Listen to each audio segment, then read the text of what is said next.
Thanks for tuning in to the Vintage Cinema Review. On today's episode, we're covering Coming to America. One of my absolute favorites. Yeah, I remember this from quotes we used all throughout high school into our lives today. Yeah, still to this day. This movie is riddled with quotes galore and hilarity. Fantastic. Great movie. Yeah, definitely enjoyed this one. I hope you're enjoying the show. If you are, leave that 5-star rating on Spotify, Apple, Google, Samsung, wherever you're listening to our podcast. We'd appreciate it. And sit back, relax, and enjoy Coming to America.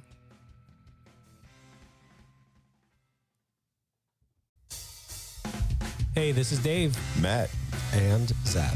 And welcome to the Vintage Cinema Review, where every week we review some of our favorite films from the past.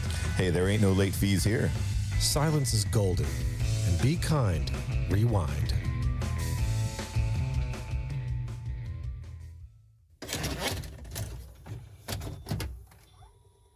Hey, what are you putting in there, Dave?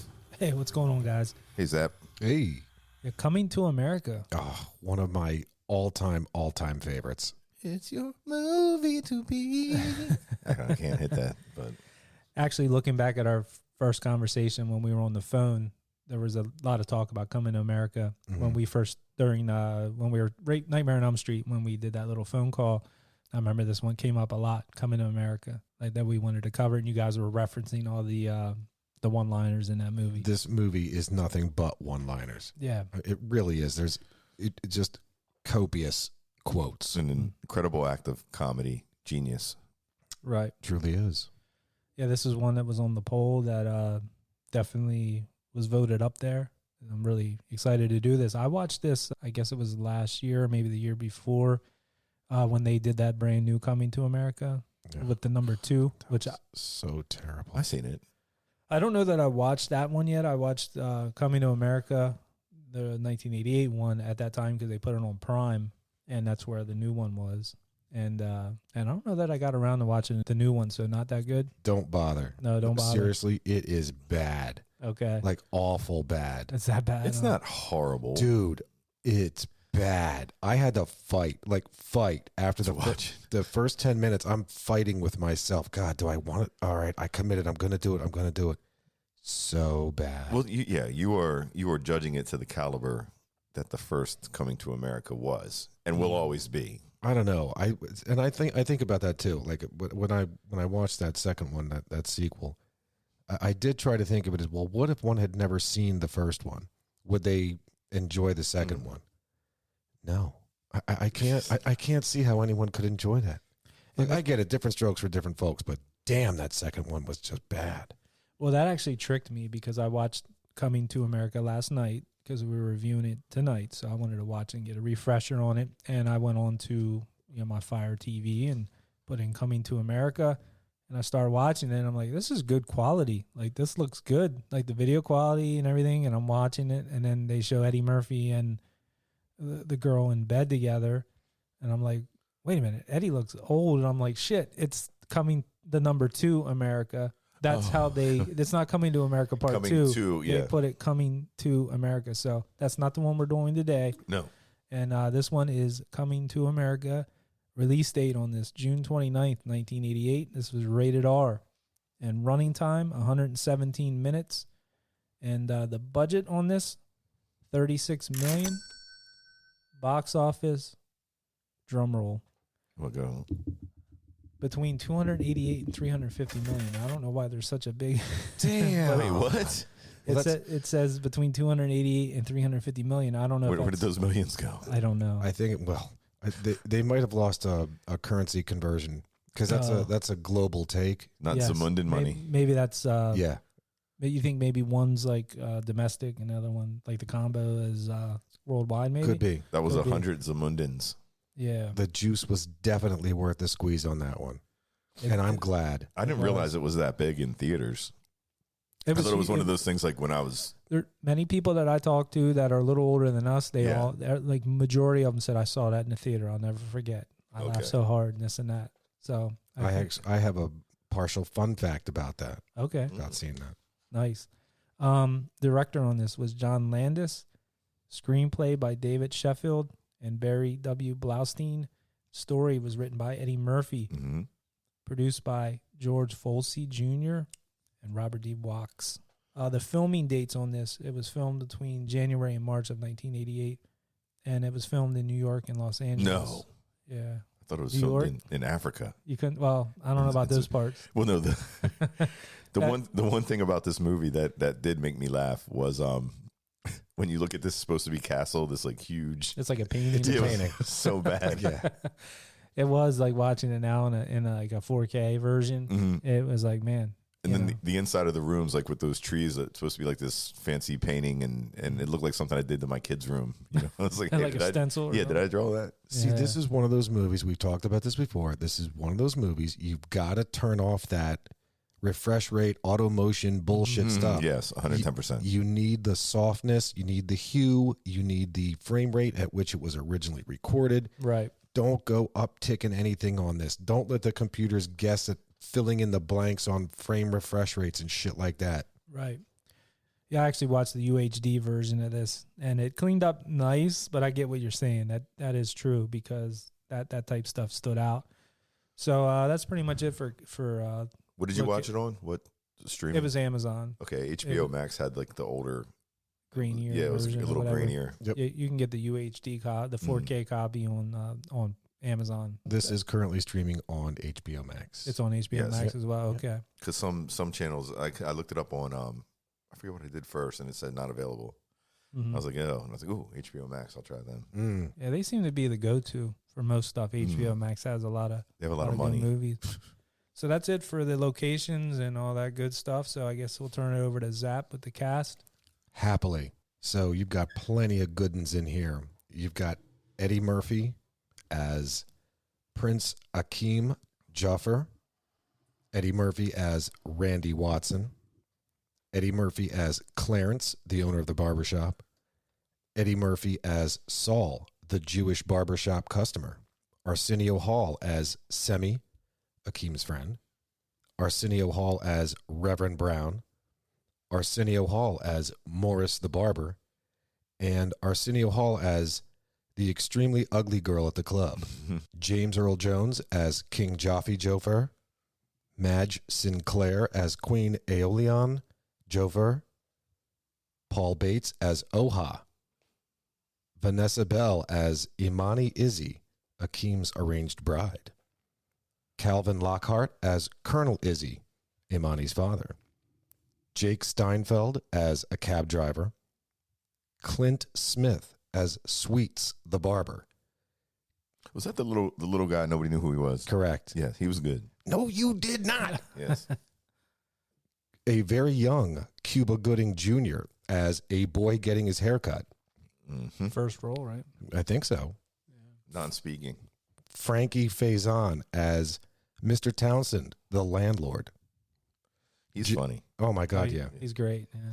John Amos as Cleo McDowell. Sherry Headley as Lisa McDowell. Allison Dean as Patrice McDowell. Eric LaSalle as Daryl Jenks. Louis Anderson as Maurice.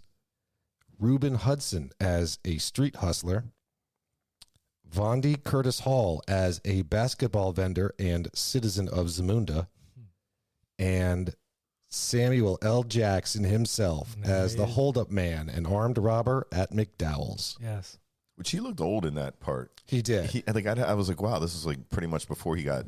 How old was he then? I don't know. He just looked old in the scene. I don't know if they tried to make him look like I that. figure he's probably about Eddie's age, like close in age, I would think. I would think. So maybe like late 20s, early 30s. Maybe, but, at the same time, so he had also, right around that time, a movie came out. It was called Patriot Games. Oh, with Harrison Ford? Yeah. Yeah. And, I mean, so he was in that, and he looked older in that. Mm-hmm. He was, he was in Goodfellas. Yes, as Stax. That's right. Yeah, he played the music at the bar. Everybody loves Stax. Yep. I'm just thinking about movies that might have come out around that time. Although Goodfellas came out 90 or 92. Was it It was 90? 90, Okay, yeah. there you go. And the Steinfeld guy, Jake Steinfeld, what was he in? Like, as I know him from. Who was the cab driver? That's the Steinfeld. Steinfeld. Guy. Yeah, he was not the comedian, not like Seinfeld. No. It's Stein No, with it. but I think he was a comedian. Oh, was he? I think so. Man, could you imagine like being a comedian and you have a name like that, and then Jerry Seinfeld. The guy without the T He's gets like, the "The gets all the man." popularity. I know this the Jake Steinfeld, the cab driver, for the longest time, and I don't know why, but I always thought it was Joe Piscopo, but it's certainly not. No, It just reminded me just of him. reminded you A of little it. bit of Piscopo. Right. And I don't know if this is a fun fact or getting to it too soon or whatever, but I'm just going to throw it out there. This was the first one of Eddie Murphy's roles, Arsenio, where they played different characters within the movie. Multiple characters in the same Mhm. movie. Which was kind of, later on became his thing. Oh my Yeah. gosh, yeah. It was brilliant. He made a to lot of do money. that. A lot of money off that. That was cool. So, Matt, you got a brief synopsis?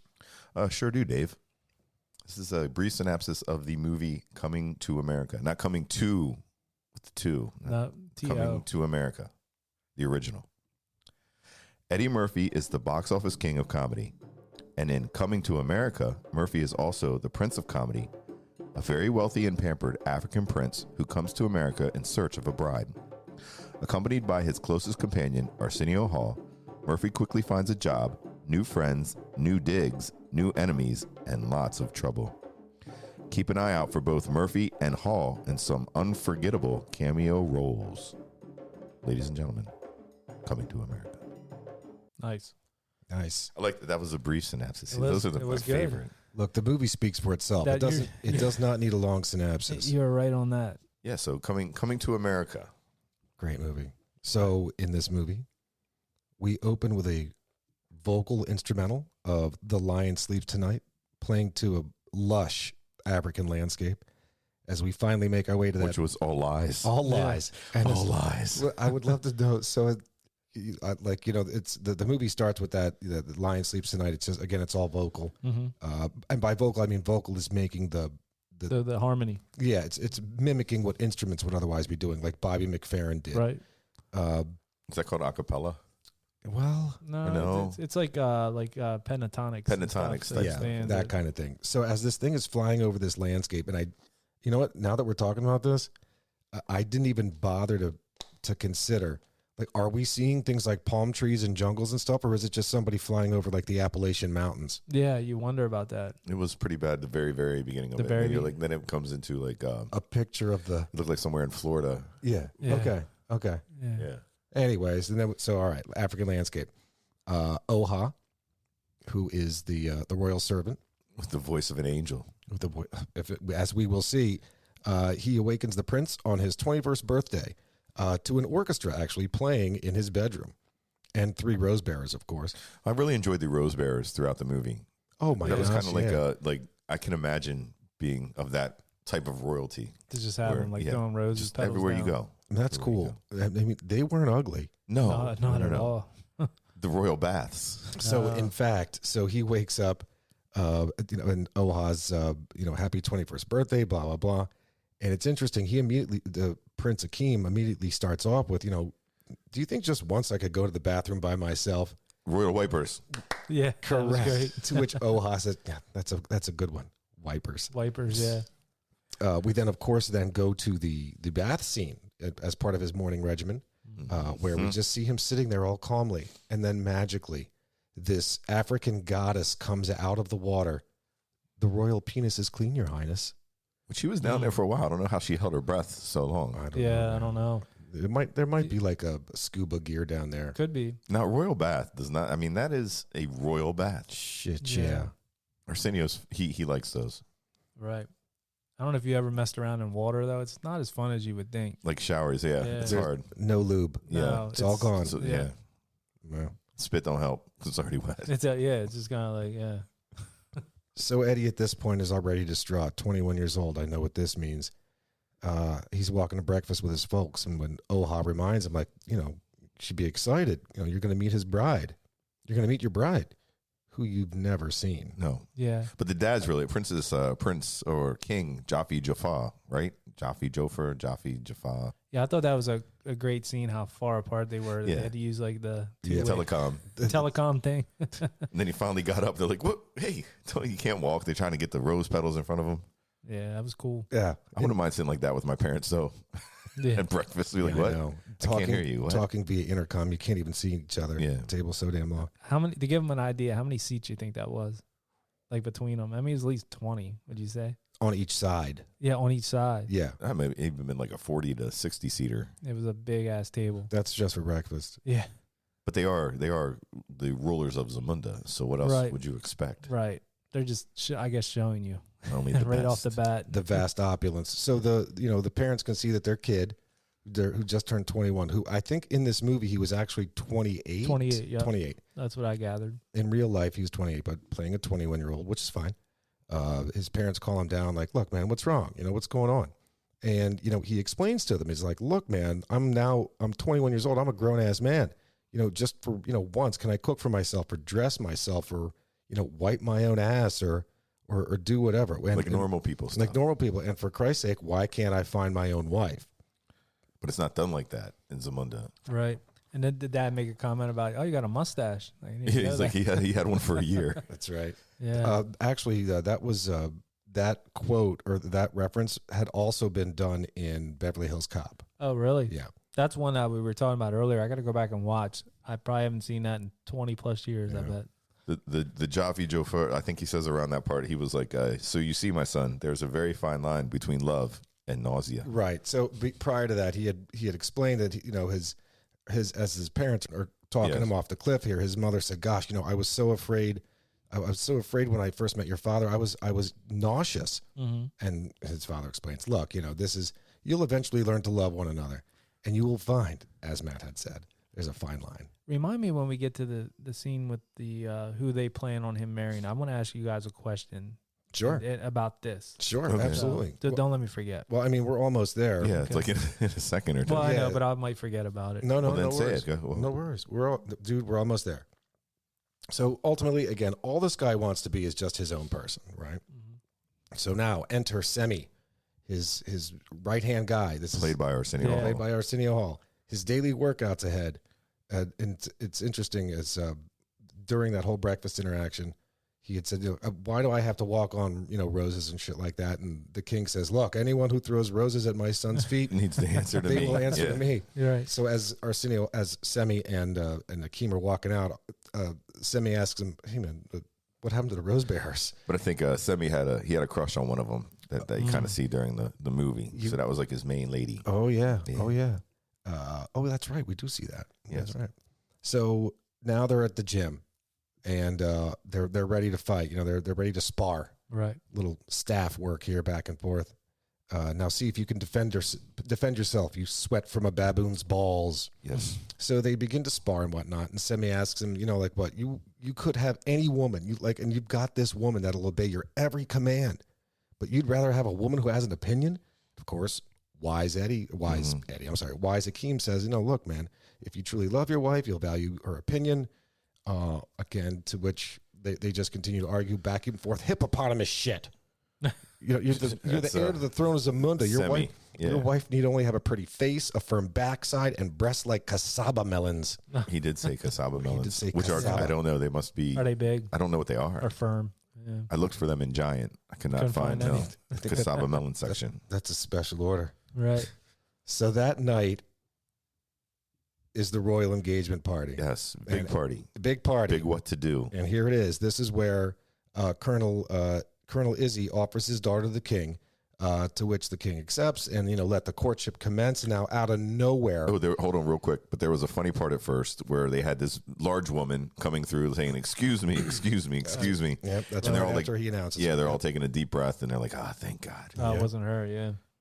But then the lady comes out. Yep. So right after the king says, let the courtship commence, the fat lady walks out and Akeem's going to lose his mind because Jesus Christ, He's like, what is going on is here? this what I'm in for?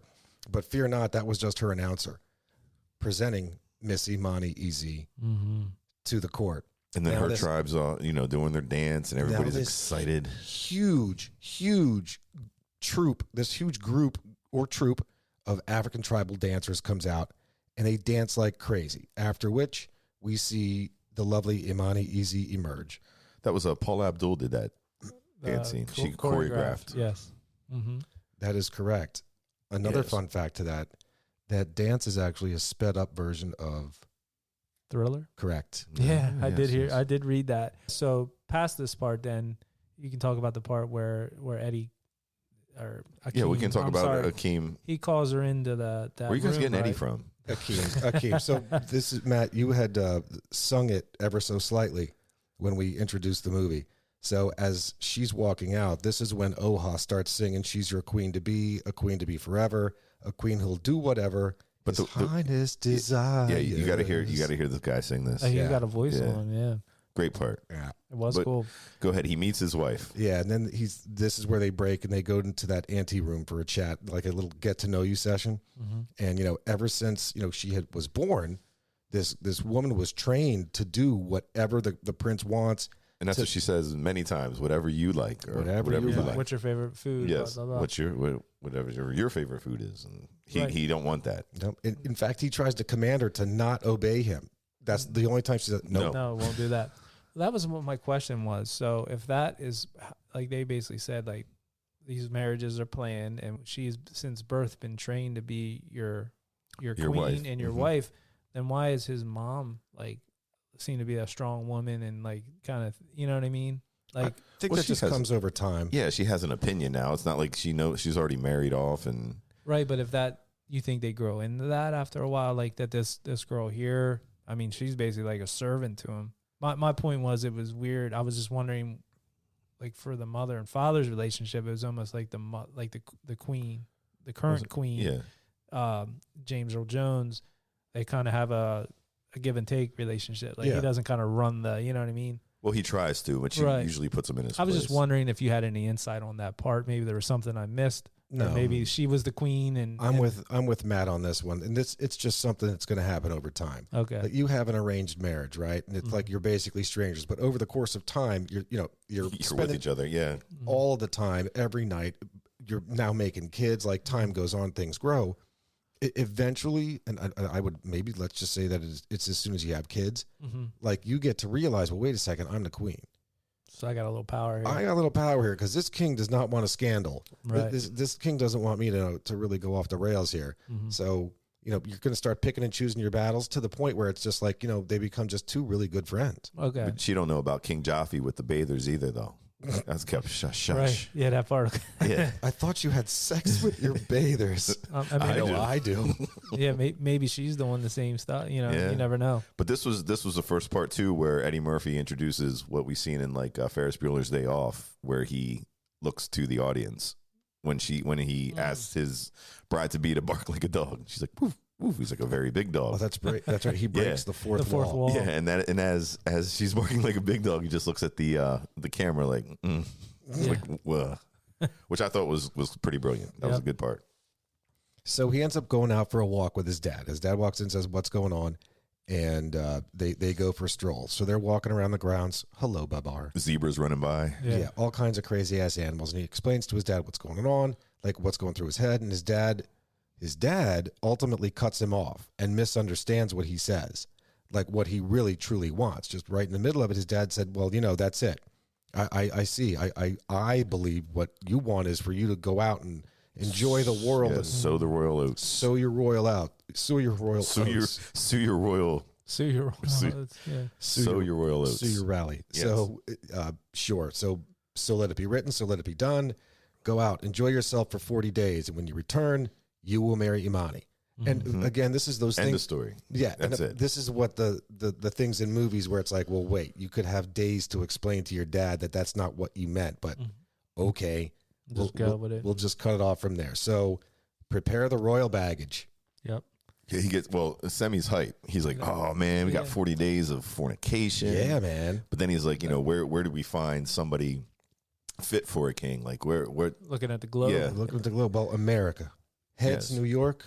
Tails, Los Angeles. which are two good places to look. Mhm. Yeah.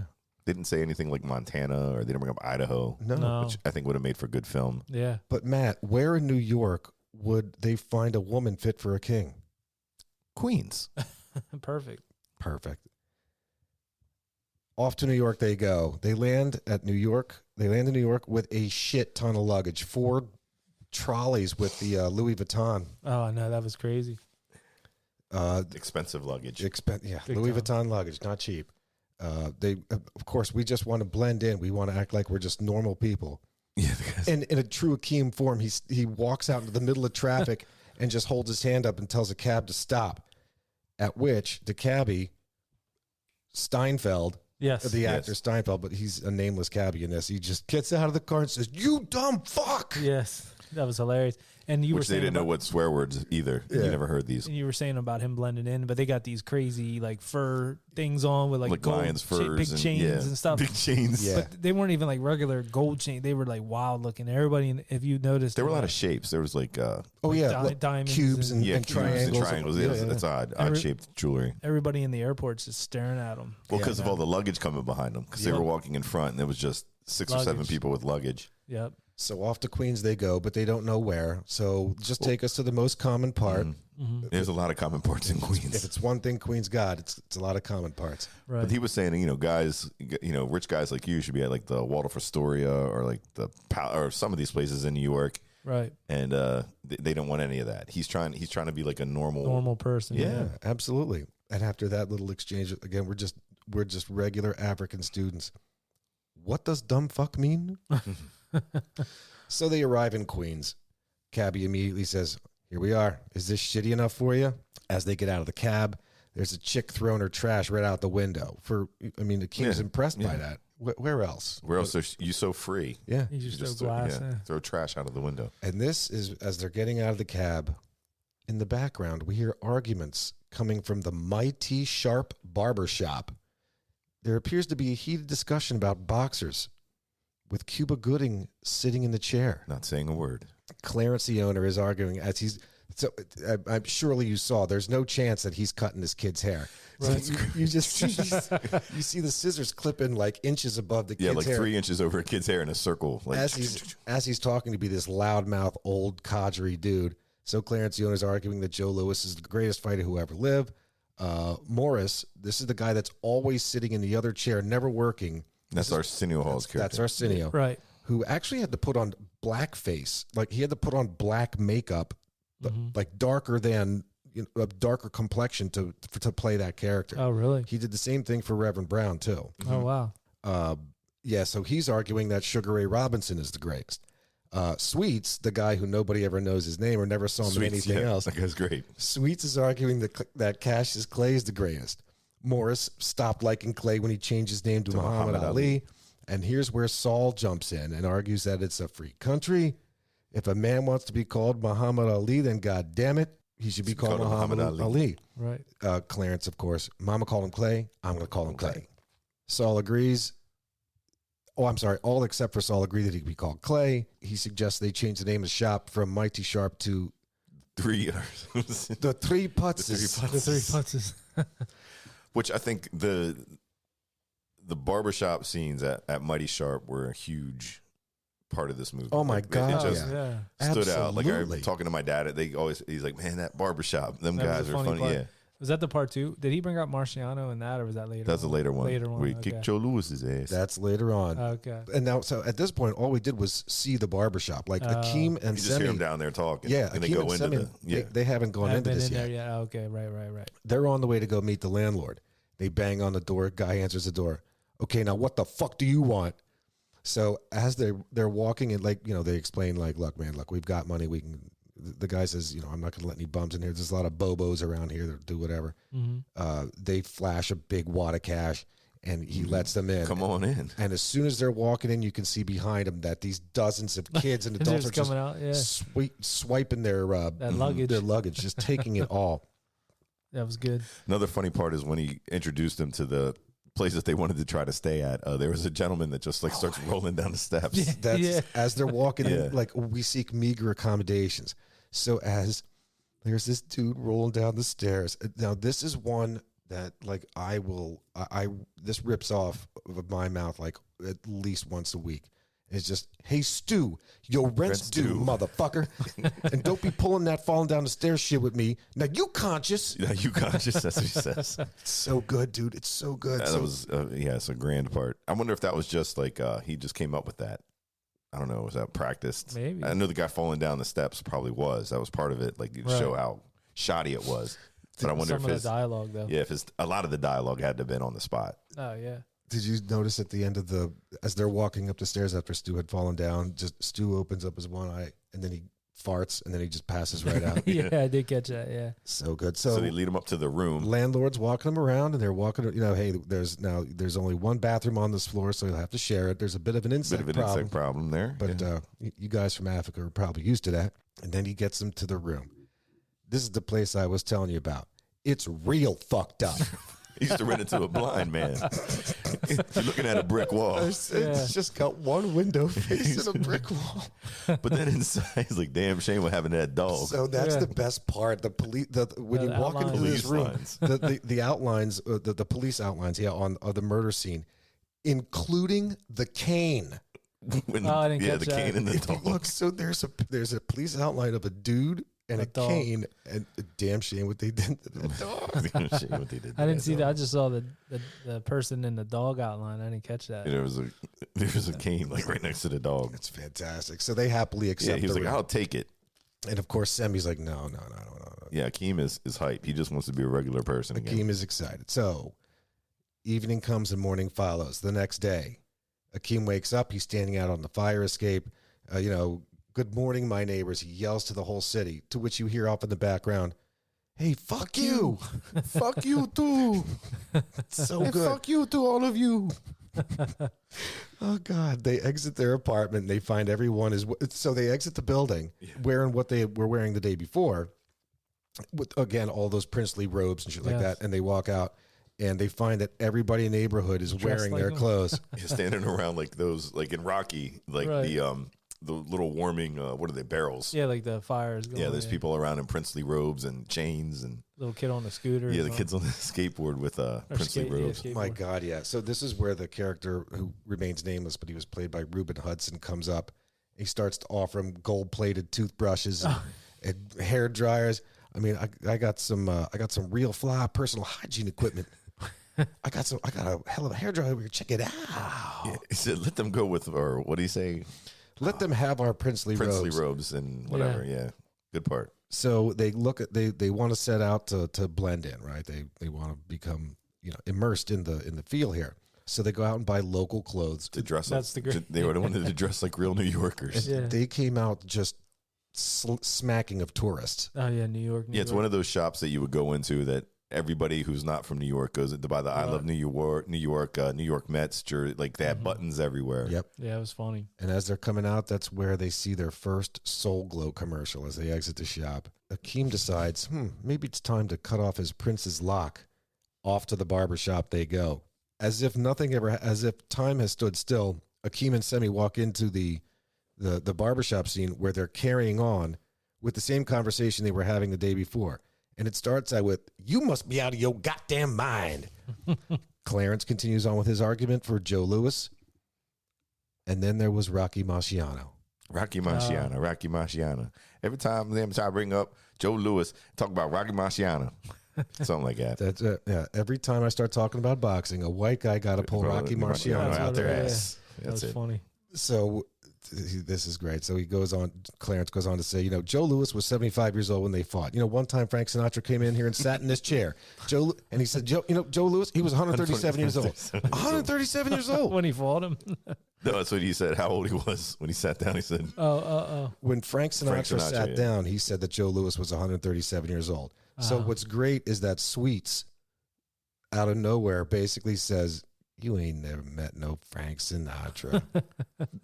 He's not discrediting 137. He's discrediting the fact that he says that he met Frank Sinatra. Sweets' part is like one of those that would go down in movie history as one of the smaller scenes, but just brilliant. Yeah, just little gems, ingots of perfection. Yes, that's a good word. This is where a classic line in this movie after Clarence is shut down. Fuck you, and fuck you. Who's next? So Eddie Murphy goes over. I'm sorry, Akeem goes over.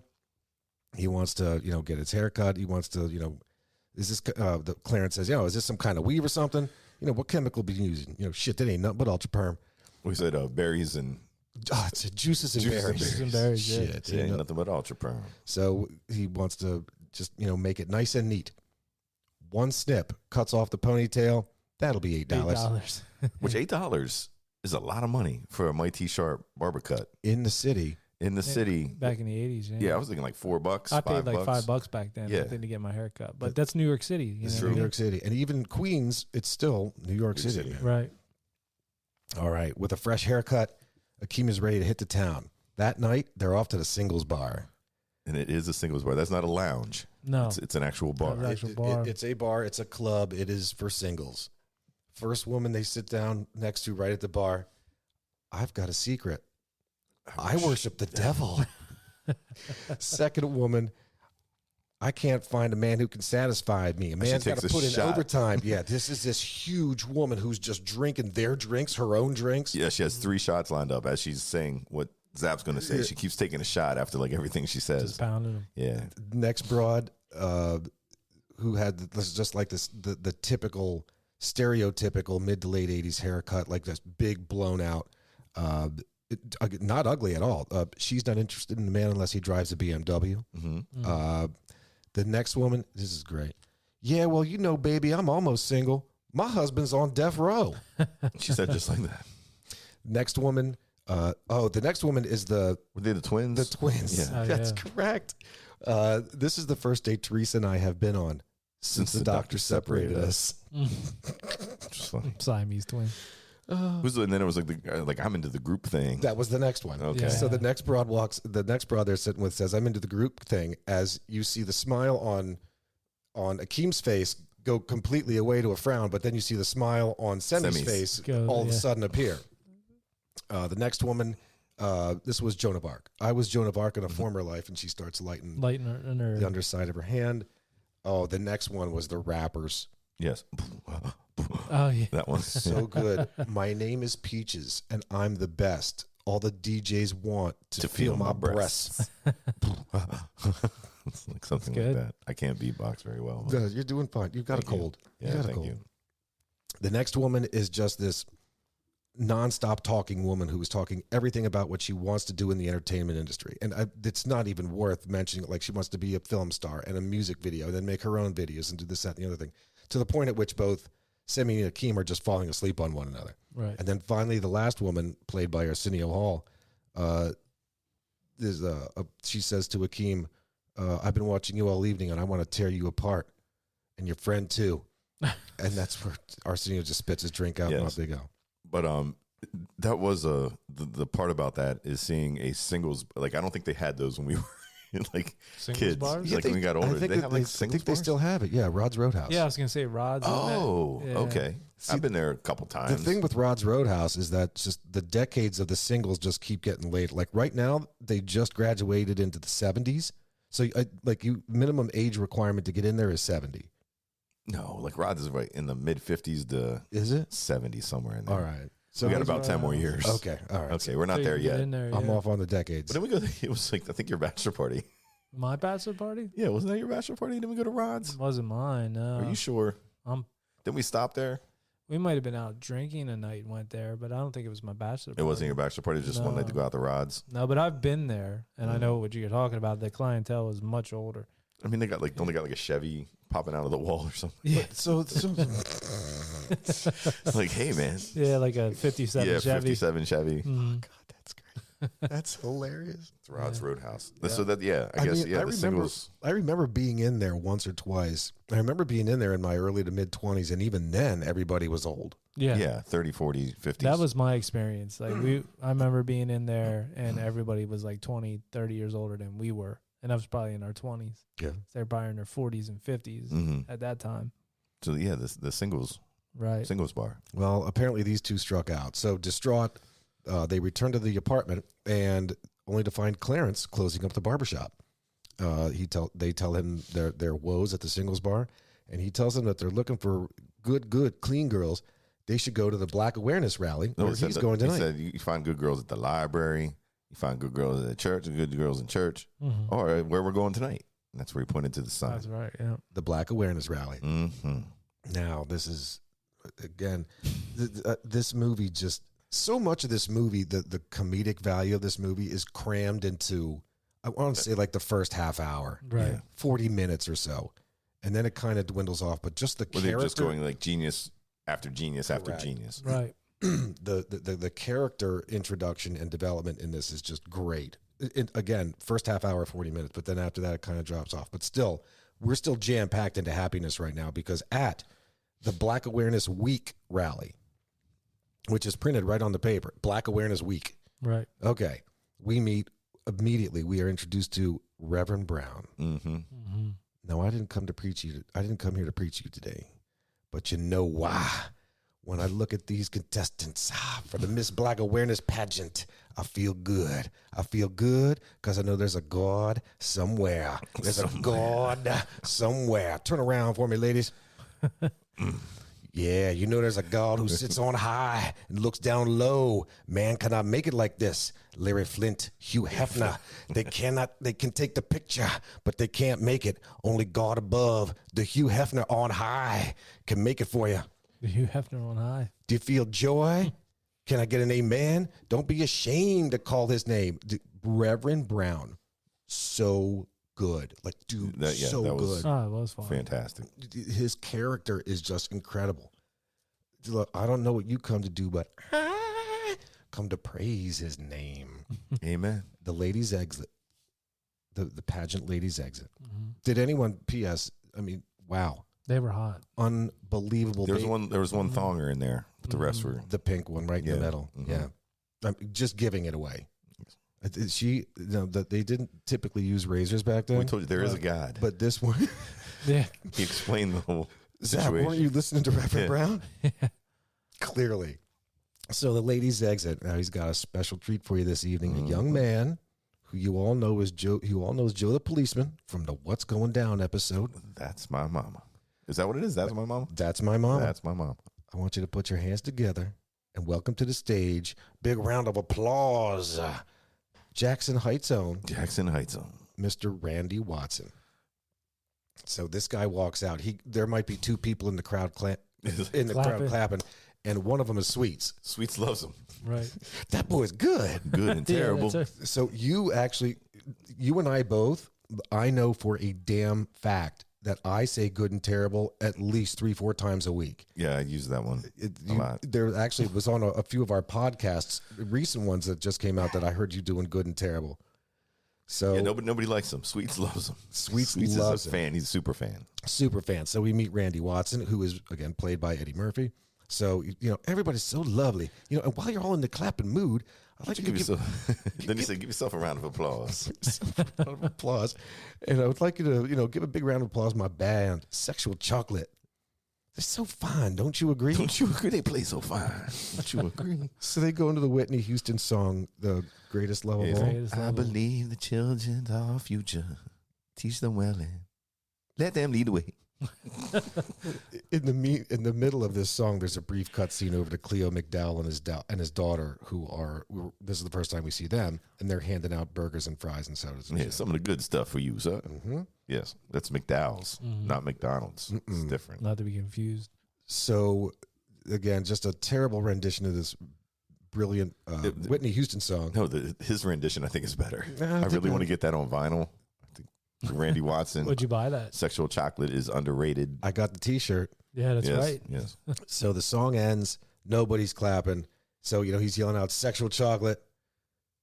Which introduces, I think, one of the first mic drops That in was recent history. Correct. Mic drop. That's the first time I'd ever seen a mic drop. And then, God, he puts his hands in the air and he points to the side and walks off stage to direct himself to He's walk. like, he does the point, and then he does the two hands.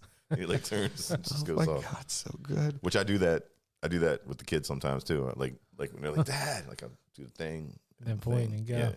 So in true Sweets form, he's one of the two people clapping. He's like, God damn, that boy can sing. To which Claire said, you must be crazy. No, he's good. You must be crazy. Randy leaves the stage. So Reverend Brown returns. And this is the point at which he takes the opportunity to thank Cleo McDowell for organizing and providing the food. His daughter Lisa is introduced to take the stage. Oh, and love strikes. Yep. Well, girl, you look so good. Somebody ought to put you on a plate and sop you up with a biscuit. There's, I use that one too. yeah, That's oh another god, one. yeah. It's in the, But there's one thing that I definitely use. It's unspoken. When Lisa comes on stage, and when the MC, when Reverend Brown is leaving the stage, Mm-hmm. as he's walking off the stage, he points like it's like any star is going to walk. Like he points to somebody random in the crowd, he's like, and just keeps walking. Like there's no words. It's, that scene, Classic. that scene alone is just so priceless. Like I do that. Like I'll walk out of my house, just pointing there. This is great. Oh, and also when Randy Watson comes up and he says about, this has been my reverend ever since I was a little boy. He gives a kiss on the cheek. And Forgot about that. he's like looking at him. He starts wiping his face with his handkerchief. I thought that part was funny. Oh my God. And was that Eddie Murphy too? It was, yeah, Eddie Murphy was Randy Watson. Randy Watson. That's what I thought. Yeah. So yes, Lisa's on the stage, and Akeem, as Matt had mentioned, is absolutely smitten with seeing her. While she talks, these while she's talking, collection baskets are being passed around.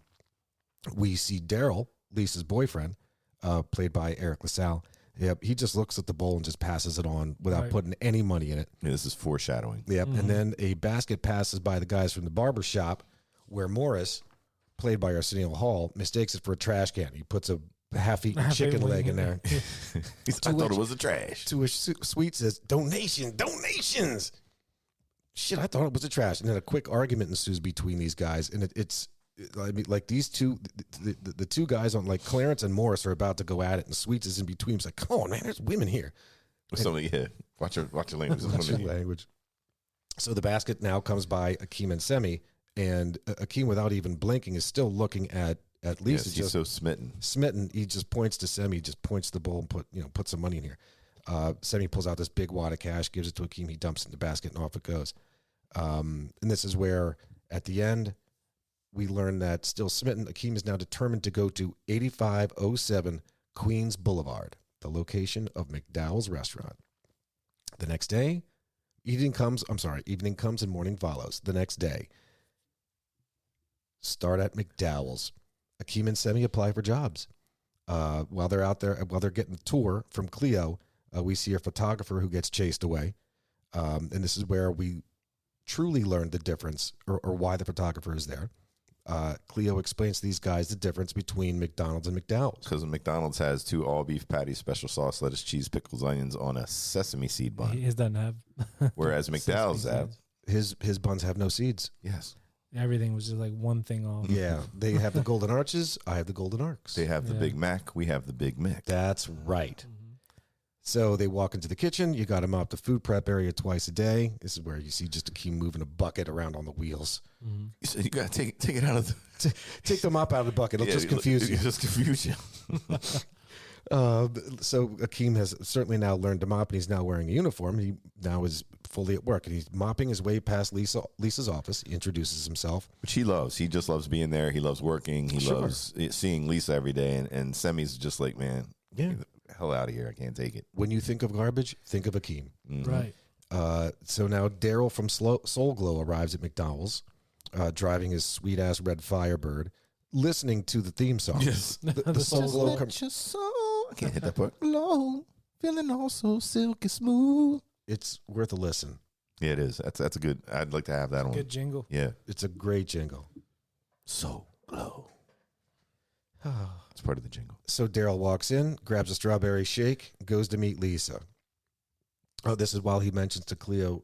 Now he's walking off to go. Oh no! Then he grabs the strawberry shake from the little kid. From the guy that's waiting for his order to be completed. Right, yeah. He takes it right off the tray. So they're walking. It mentions to Cleo that their home weave products are really taking off. So Lisa asks Daryl if so. Night before last night, they found a big wad of money in this basket. Was that you that put the money in there?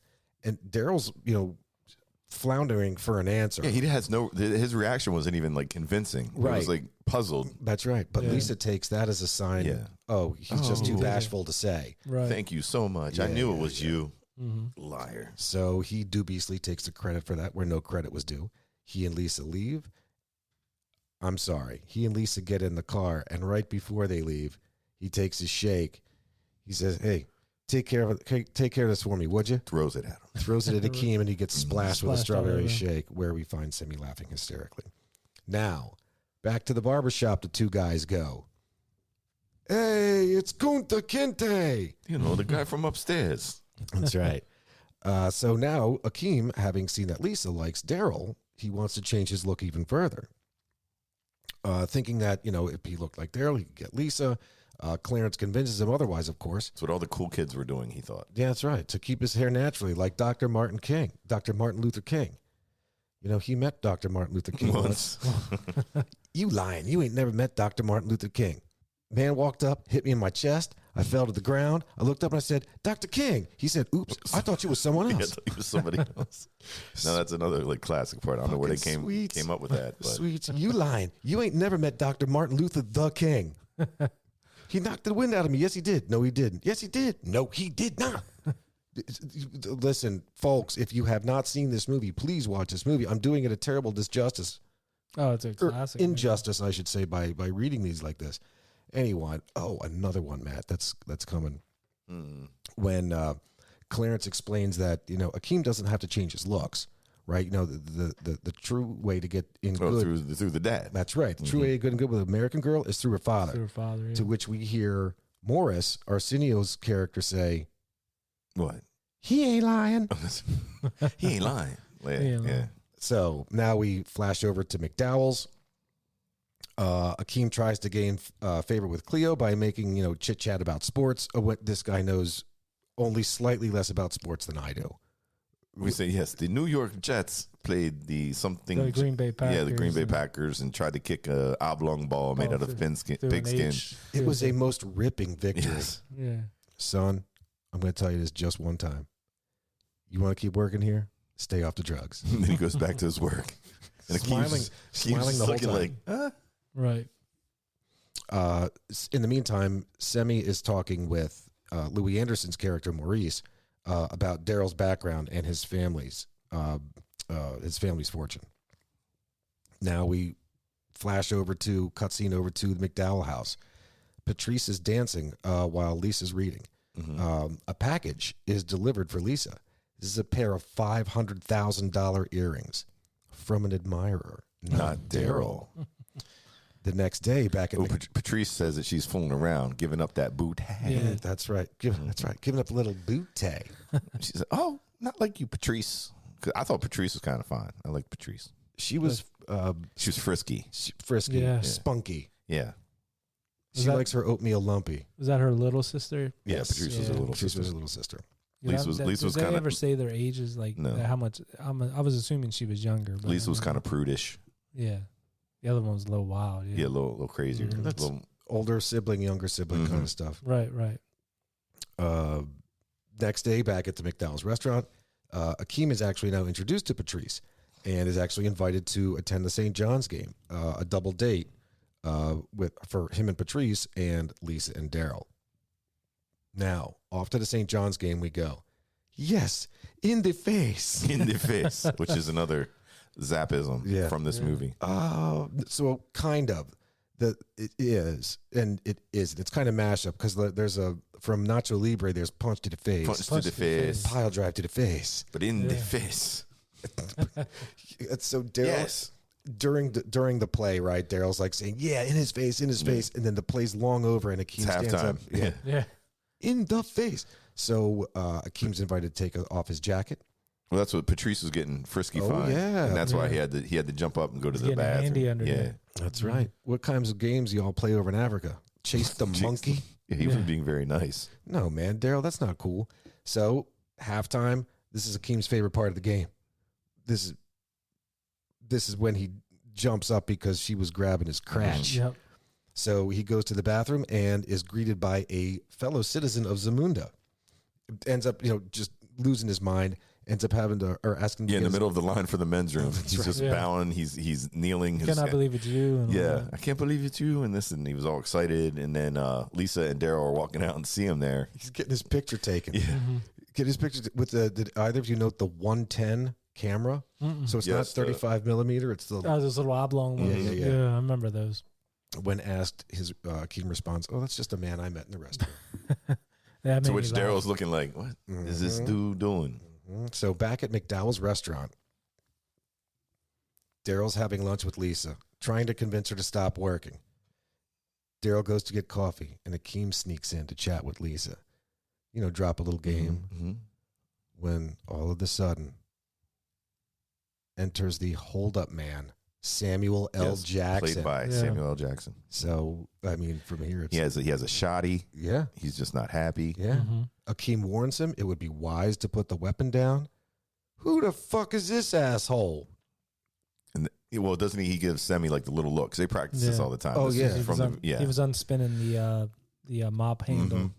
So he knocks the gun out of Samuel L. Jackson's hand. Mhm. Sammy grabs it, jumps over the counter, and then he says something. Freeze, you diseased rhinoceros pizzle. Yes, Pizzle. Do either of you know what a pizzle is?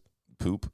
For the longest time, I thought pizzle meant like urine. Take a pizzle, yeah. Right. No, pizzle is what they make. So for dog owners out there, there's these things called bully sticks. Mm-hmm. They're actually dehydrated bull penis or No. bull pizzle. Pizzle. If okay. you look at the ingredient on the back of that bag, it's Pizzle. bull pizzle. Oh, nasty. So bull penis. Yeah, Okay. Wow.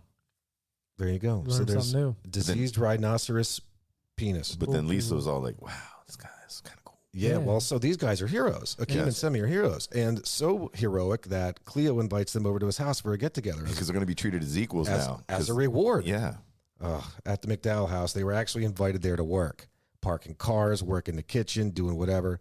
Akeem gets the grand tour of the McDowell house, or the residence at least the whatever floor, the basement kind of ish, split level house, lower level, and is The gaming room he had there. there you go, and is invited to bartend for the evening. Now, did either of you note the material on the couch? The red and black checker, it's the same material as the McDowell uniform. The Oh, the logo. uniform. Okay. Well, I did notice. I don't know if you noticed. Did you notice the TV that he had? The It was- flat, the round. It was much like the one your My dad had. had the front projection. Oh yeah. Yeah. So this guy was like, That had the three colored Yeah. bulbs in the Right. front. Dude, I remember. So you need to know that when I first saw that television at your house, like I thought you were like millionaires. yes, yeah. I just never saw a television. It was that cool. big. Like I remember, like you would hit the button and the bottom of the screen would come. It goes like boom. Yeah. Mhm. boom. That was a baller TV. Then it would tilt. Yeah, that people would look at that thing now, like with the. Well, it was Actually, you cool could back probably then. try to find something like that and be Probably money. worth money. Yeah. But yeah, Mr. McDowell had that same type TV. had a I baller don't know if TV. I don't know if it was as big as the one you guys had, but it was a It similar. wasn't. It was technology. smaller. Yeah, It was smaller. It was cool though. Matt, I always wanted that television you had. I don't even know where it's at. Possibly the Somewhere. junkyard. I would hope the junkyard by now. Yeah, we had Yeah. it set up down there. You had the pinball machine, the pool Oh, yeah. table, the bar. Reel to reel. Yeah, reel to reel. That's right. Yeah, There yeah. was reel to reel down there. Mm-hmm. That had actual footage of the guy from when my dad was in Vietnam. That was the same set he had, but it was the guy that did Good Morning Vietnam. He had like hours of his show on there. Oh, the real guy. Yeah, he still has those on reel to reel. That's cool as shit, It is man. very That cool. is awesome. That would be cool to hear. Dude, yeah, hell yeah. Reel to reel for all you young people out there. So guests are arriving. This is where we get another great quote from Reverend Brown. I love the Lord, and if loving the Lord is wrong, I don't want to be right. So they get where we were at. This is where Daryl gets the. So here we are now. Daryl is talking with Mr. McDowell, and right? he's- well, Mr. McDowell back and forth, but he's talking with Akeem a little bit too. And this is when he gets the brainstorm to propose to Lisa. Because he said he respects a man like that. How you just got to go take what charge. you want. Yeah. That's Yeah. right. That's right. So with this brainstorm in mind, inspired by Akeem's heroism, he gets this idea to propose to Lisa. Cleo, but he approaches Cleo first to get his approval, of course. So And then, Cleo McDowell is ecstatic. ecstatic, so He's a happy ecstatic, dude. so ecstatic that he comes out and he invites the Soul Glow family to join them for the announcement. They have a big announcement, and of course these three sit up and there's just grease The, stains. over there. the streaky soul glow on the That's couch. so nasty. I'd be so mad. So that was his parents and I guess his grandmother. Yes. Mm. Yeah. So amazingly enough, though, everyone, including Lisa, is shocked by this news that they announce it.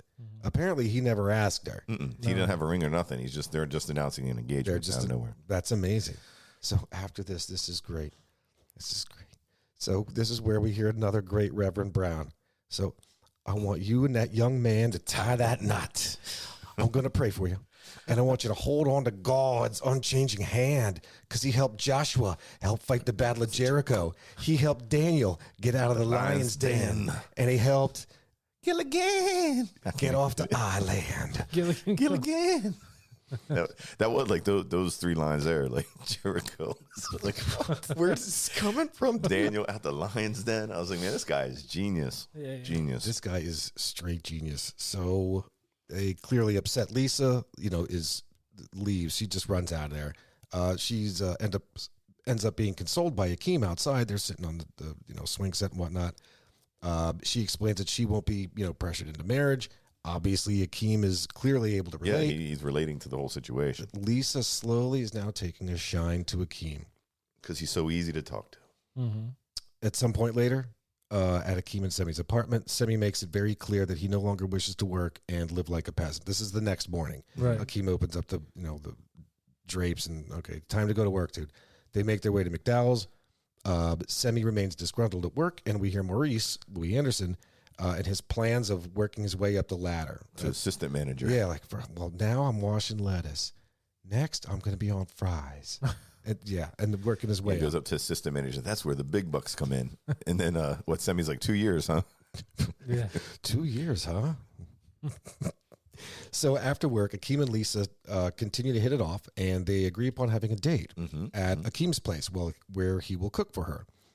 They later arrive at Akeem's place with groceries, but Akeem is shocked to find that while Akeem had been working and Semi did not Semi cut out of work that day, Semi ended up upgrading their apartment with a hi-fi system, hot tub. Well, what do you get the floors done too? He Like repainted he repainted the house, or That's floors like done. Complete kitchen makeover. Like some ridiculous makeover was done in a matter of hours. In his defense, he did have a shit ton of money. He could probably get as many people up there to Contractors yeah. and stuff. I guess, but they'd have to be moving fast. really quickly. That's some good work. Mm-hmm. So Akeem scolds Semi, takes all of his money, and takes Lisa out to dinner instead of cooking. Which another good part with all of his money. Yeah. So he takes all of his money, and so now they're on their way walking to dinner. They take Akeem says, excuse me for a moment, and he takes this bag of money. He runs into a couple of bums, and he just gives the cash to them. You know where these bums were from? Yeah, actually, I thought when I watched it, but then I found out it was like the guys from Trading Places. Yep. Yeah. Great tie-in. Yeah. Which Eddie Murphy was great in that movie. I think that was one of his. Was that one of his first huge breakout? That was 100% his breakout film. Because he was doing, I think, a little bit of Saturday Night Live. Yeah. And had these different characters, but they never gave him like a role to take on his own. But yeah, that's another one. If people are out there looking for movies to see, Trading Places is brilliant. Dan Aykroyd, Jamie Lee Curtis. I just watched that the other night. I mean, they have it on TV every once in a while. Yeah, dude, it's fantastic. Mm-hmm. So that was Randolph and Mortimer Duke. Mortimer. We're back. Yes. So dinner goes swimmingly, and despite his well-spoken nature, somehow Akeem is able to convince Lisa that his family business is goat herding. Lisa begins to fall for Akeem as they dance. But see, all this time he's lying to her. That's not very nice. Oh man, this is a bad way to start a relationship. You don't just start with lies from the gate.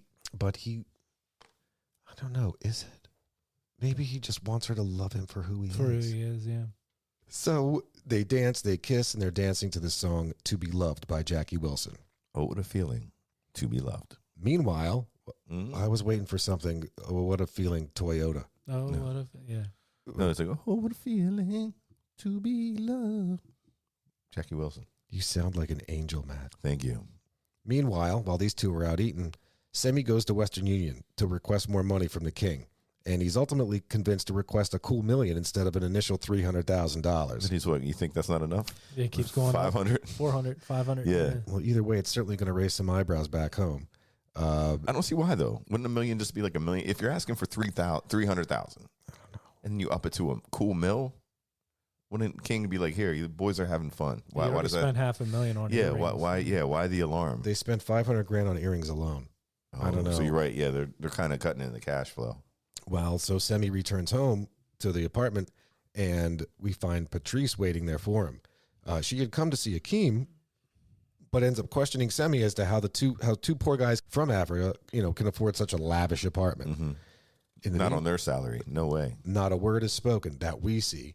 In the meantime, Akeem is on his way home from his date, singing that same song to which he was dancing, "To Be Loved," loudly enough for the entire neighborhood to hear.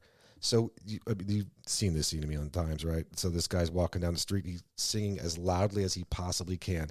and you hear all these neighbors just yelling at him, "Will you shut up? Someone to kiss. Will you shut the fuck up? Someone to miss. Shut up!" Like Yeah, glasses so are it's pretty breaking, much- cats are screaming. That was pretty much the whole scene right there. Yeah. Yeah. Akeem arrives at home into the apartment. He finds Semi making out with Patrice. She quickly, ditches him after being told that that Semi is the king and Akeem is the servant. Or the prince. He is the prince. I'm sorry, the prince, and that's right, and he's the servant. So the next day at McDowell's, Cleo is talking with Lisa. What'd you do last night? Or no, all these flowers keep showing up, and basically Lisa says, "Look, I don't care about Daryl. I don't care about Daryl." Cleo expresses his dislike for Akeem as he's poor, and he doesn't want Lisa to struggle. Yeah, like he did. Like he did up. with her mom. Mm-hmm. Flashback to the apartment. Akeem asks Mr. Townsend, the landlord, to switch apartments. He agrees to switch with him. "You can have my place. It's a real shithole." So Akeem departs, but the king and his entourage arrive in town. The guys in the barber shop notice their arrival outside. Clarence immediately, "Who in the hell is that?" So the first place these guys stop, the entourage from Africa, the first place they go is to the barber shop. Mighty Sharp. Where is the Mighty Shop barber shop, where Saul sees the king's robes and says, "What is that, velvet? That's right. beautiful." "This is beautiful. What is that, velvet?" The king inquires as to the whereabouts of his son. Clarence directs him to the apartment. Mm-hmm. They all arrive at Semi and Akeem's now former apartment, and they're greeted by the landlord. Yeah, That's right. Chilling in the hot tub. As the king's walking around, he discovers Akeem's picture on the wall that his son works, and he's furious. Employee of the month. Yeah. That's At, right. McDowell's. That's right. So Mr. Townsend, the landlord, directs them down to Townsend's old apartment, now their apartment 1A. Bang on the door. Semi answers. King questions Semi, and after getting the information he needs, he banished him to the Waldorf Astoria. There's a quick cutscene of... Well, they banish him to where he needs to take a royal bath. That's right. Yeah. That's right. And make sure he's bathed. Mm-hmm. And he's happy about that. So that's what you had mentioned before. Yes. That his there's something going on between him and one of the bathers. Yeah, he's like, mm-hmm. It's clear. Mm-hmm. Quick cutscene. Akeem and Lisa have gone to a museum. As they're walking around, they're seeing an exhibit of Zamunda, and he's reminded it. Shit, I'm a prince. I can't let her see this stuff. We got to get the hell out of here. So a second cutscene, or the next scene, we see Cleo McDowell in his office at McDowell's, reading the McDonald's operation manual. He's introduced to the king and his entourage, and is informed of Akeem's true identity. In fact, he's actually given a £100 bill with Akeem's picture on it. So back at the apartment that evening, Akeem sees that someone from Zamunda had arrived, as he saw rose petals all over the place outside. Yeah, he knew Jaffe Jaffa was there. That's right. Only kings roll with doors go like this. Yeah, right. Doors go like this. He goes to the apartment door. He finds a note from Semi alerting him that they're at the Waldorf Astoria. He rushes Lisa back into the cab, and they go to McDowell's house. At the McDowell house, Cleo is now all of a sudden just over the moon and super friendly with Akeem. That sets off alarms, though, for Lisa. Oh, so Cleo is now all of a sudden way over the moon and super happy with Akeem. He swiftly calls the king on the telephone and alerts him that Akeem's at the house. Address is 2432 Derby Avenue, Jamaica Estates, by the way. Mm. So Daryl, in the meantime, arrives and is shooed away. Not once, not twice, but the third time, Cleo ultimately sicks the dog on him. Yeah, the little white dog. Dottie, get him. So Akeem senses that something strange is afoot, and he leaves. While Cleo had gone away to not just take care of Daryl, but then he came back. He went to go make some hors d'oeuvres. Anyway, Akeem definitely knows something's wrong, so he gets the hell out of there. Cleo returns, and he informs Lisa that Akeem is actually a prince. Not just, and he doesn't have his own money, baby. I mean, he's got his own money. Right, he's on it. Shows her the £100 note. She sees the face, distraught. Punch to the face. So she is now visibly upset. She's confused. Something's wrong in life. Cut scene. Akeem makes his way to the Waldorf, grabs Semi. Meanwhile, back at the McDowell house, The king and his entourage arrive. King chats with Lisa and tells her that Akeem is actually engaged, to a woman in Zamunda. He only came to America to sow his royal oats. At this point, Lisa's had enough. She gets the hell out of the house. She leaves in a fit of frustration. She just leaves the whole damn place. Doesn't Jaffe start talking shit on Lisa? Yeah, I mean, there's a fight. Mr. McDowell is not happy about that. Yeah, I mean, Cleo has words with the king. That was the part that I was talking about earlier, because it seemed like the queen kind of like put him in line there a little bit at the house when he was kind of like talking down to her and stuff like that. But that was just years of being together. Yeah, I mean, I didn't really think of it that way, but I guess who wears the pants. That makes sense, I guess. Yeah. So in the meantime, after those words, Akeem and Semi arrive at McDowell's house. Everything's explained, everything's brought out in the open, and Patrice realizes that Semi had lied to her as well and said that he was the prince. Akeem confesses his love for Lisa to his family, and he runs off to find her. Well, that's what, the queen says, go find your queen. That's right. That's right. And hey, look, not all is lost for Daryl, because he returns. It's raining outside. He returns to the house. He sneaks in through Patrice's bedroom, and Patrice decides that he's available. Well, he has all the wet clothes off. Yeah, get those wet clothes off. And that scene ends with just the sound of a zipper unzipping. And that he also looks at the camera. He breaks the fourth wall too. I think it happened 3 times in the movie. Twice by Daryl, one by Akeem. So we're in hot pursuit mode. Akeem pursues Lisa into the subway. He catches up with her. He explains what happens. He professes his love for her. She's, look, I don't want it. You lied to me, etc. Big jerky face. Throws the earrings at him. She takes the earrings off, and I guess I know where these came from. Did anyone notice the catch? Like his hand just goes up, and magically these earrings just. No, I didn't notice that. Magically just pop in like a magnet. Yes, like a magnet. Yeah. Oh wow! Like they land there just so perfectly. Like it's impossible. Two earrings at the same time, especially these dangly kind. Yeah, earrings would be like. Check that out. So, despite his best attempts at trying to convince her, she leaves him at the subway. He ends up giving the expensive earrings to an old lady, and he remains on the subway car as it pulls away. The next day, everyone from Zamunda departs the hotel. Akeem is heartbroken, and during a brief conversation, the queen reminds the king that traditions can be broken. Yeah, you're the king. You can do whatever. Days later, back in Zamunda, wedding day, a very sad and distraught Akeem is just waiting his bride as she makes her way down the aisle. Much to his surprise, it's Lisa. Yeah. Nice. Without any vows, they kiss. Your Highness, we haven't gotten to that part yet. So they depart the ceremony as husband and wife. They depart the whole land as husband and wife. And that's the end of the movie. Everybody's happy. Everybody's happy. And after all the top actors are showcased in the credits, we have a quick barbershop scene where we find Saul telling a joke. Oh, yeah. The soup joke. The soup joke. That was good. Now, what's funny about, we'll get that in the fun facts. But yeah, he tells the soup joke, where's the spoon? What do you know from funny, you bastard? Yeah, that was good. Now we get into the end credits and we're all done. Yeah, that was definitely a thorough coverage of it. But no, I definitely enjoyed that movie. Dude, you have it last no night. idea. I don't watch it on the level that you guys watch it. Like, I don't know how many times but I know Zap was saying he watches it like every 3 months or so. At least. Yeah. Like, dude, at least. So there's a part of the fun facts for me on this one.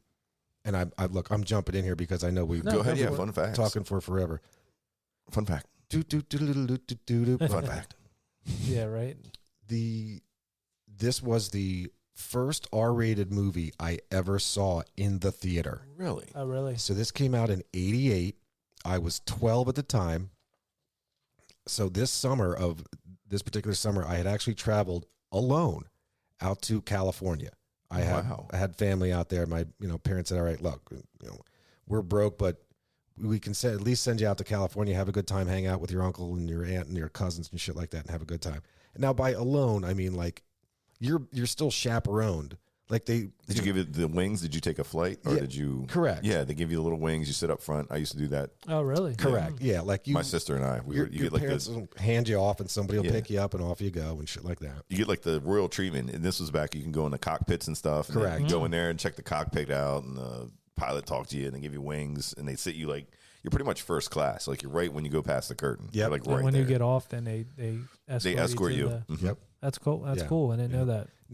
Now, granted, this was also before 9/11, so whomever's picking you up could just as they're walking right into not even baggage claim. Like they're as soon as you're coming off the plane. Right. Like in my case, it was my aunt and my uncle, so they were there ready to catch me right there. Right when you got there. But nowadays, Was that your first flight?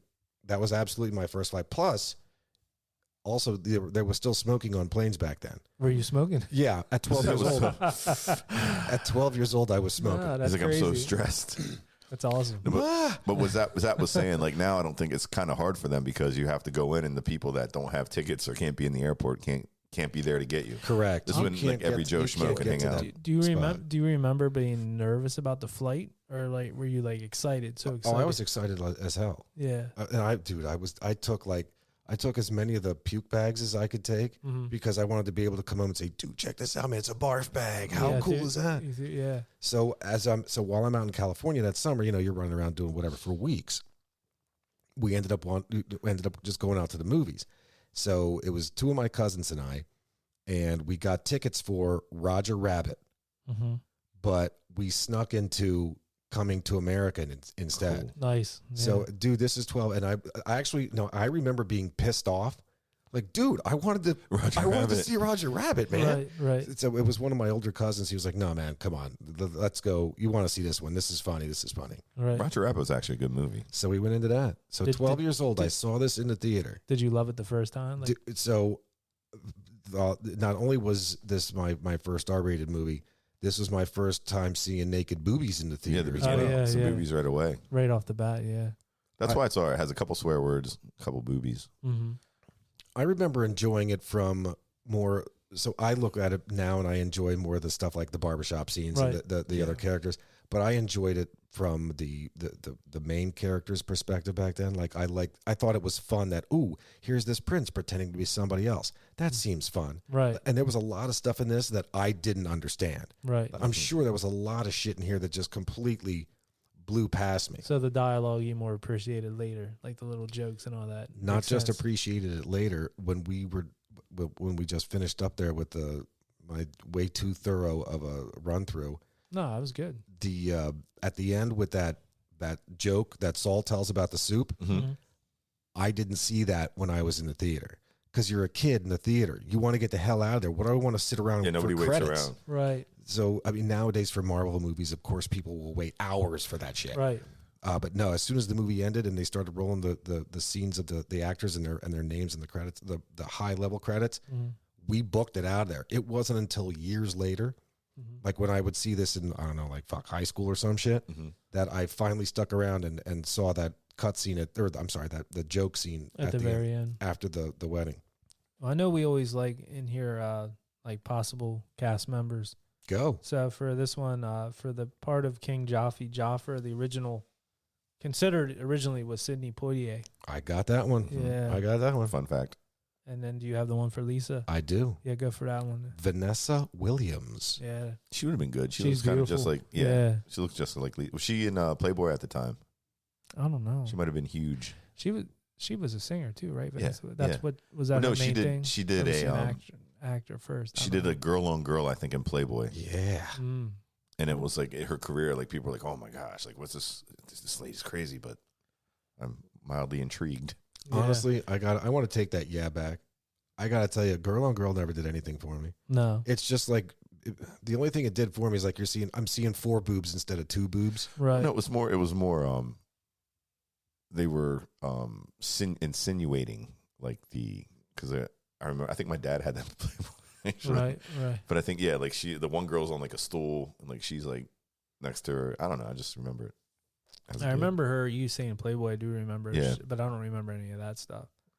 But so when James Earl Jones, when they first came to him for this movie, he wanted to play the Cleo McDowell part. Mm-hmm. He wanted to be that part, and they were like, "Nah, we'll we'd rather have you for, playing For the the king king. and all that, which worked out.